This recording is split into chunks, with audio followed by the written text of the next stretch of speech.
This video is on cell communication.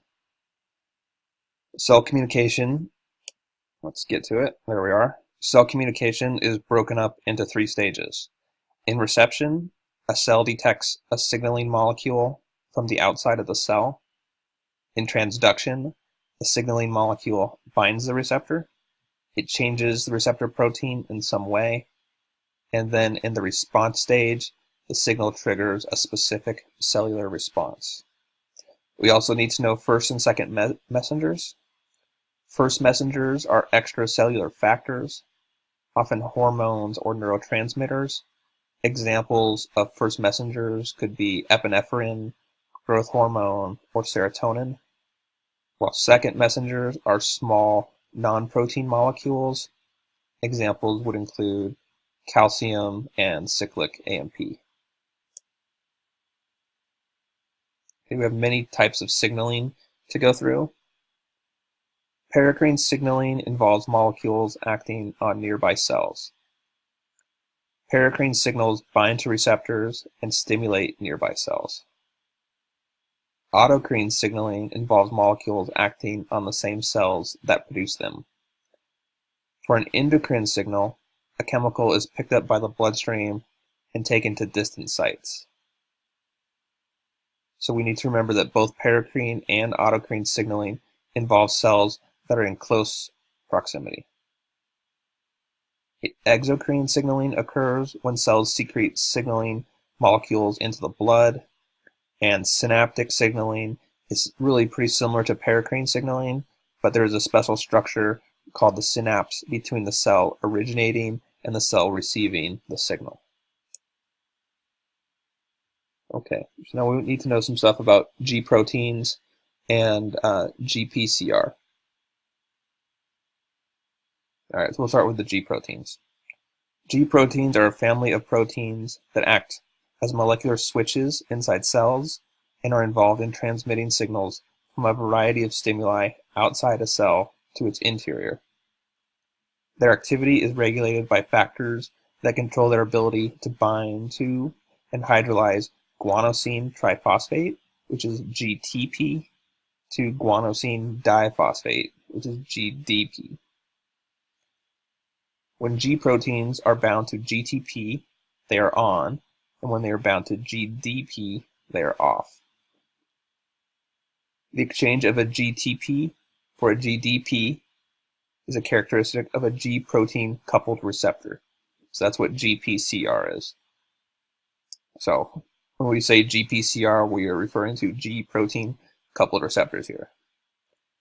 G proteins located within the cell are activated by G protein coupled receptors that span the cell membrane. Signaling molecules bind to a portion of the GPCR located outside the cell, and an intracellular GPCR domain then in turn activates a particular G protein. The G protein activates a series of further signaling events that finally results in a change in cell function. G protein coupled receptor and G proteins working together transmit signals from many hormones, neurotransmitters, and other signaling factors. G proteins regulate metabolic enzymes, ion channels, transporter proteins, and other parts of the cell machinery controlling transcription, motility, and secretion, which in turn regulate diverse systemic functions such as embryonic development, learning and memory, and homeostasis. Ion channel linked receptors are cell membrane bound receptors. They act through synaptic signaling on electrically excitable cells and convert chemical signals to electrical ones. It is essential in neuronal activities. Cell surface receptors that span the entire membrane and have enzymatic activity are called tyrosine kinases receptors. So let's go over those. Receptor tyrosine kinases are the cell surface receptors for many polypeptide growth factors, cytokines, and hormones.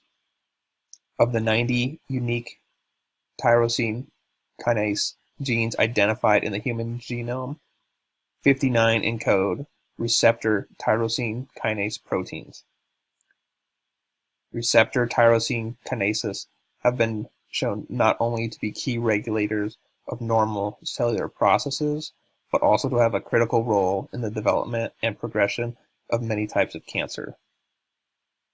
Mutations in receptor tyrosine kinases lead to activation of a series of signaling sequences which have numerous effects on protein expression.